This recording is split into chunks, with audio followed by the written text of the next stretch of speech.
The fundamental question whether we should celebrate Thanksgiving has historically been a matter of controversy.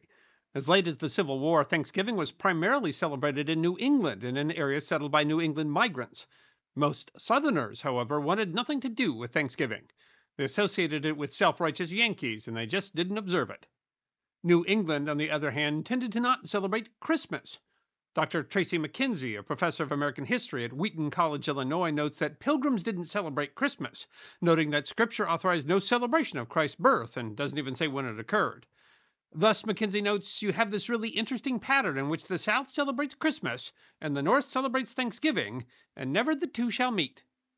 While the holiday was celebrated by presidential proclamation through the 18th and into the 19th century, the tradition was inconsistent, with dates occurring in almost any season.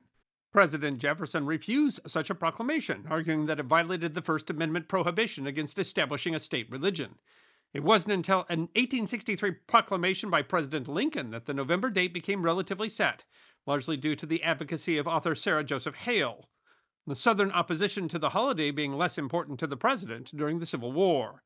Lincoln's proclamation had clear Union overtones, and the National Day of Thanksgiving, November 25th, was certainly tied to thanks for Union victories that year that had shifted the course of the war, something that McKenzie notes also didn't endear Southerners to a Thanksgiving holiday.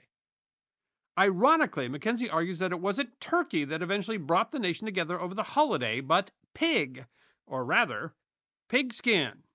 It's really the late 19th century. It's really the 1800s, 1890s, before Thanksgiving is broadly celebrated around the United States, he told the Daily Signal.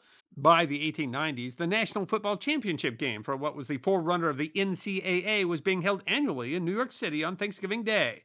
And well before 1900, the tradition of having football games on Thanksgiving Day is sweeping across the country, and Southerners find out that the holiday isn't that bad after all.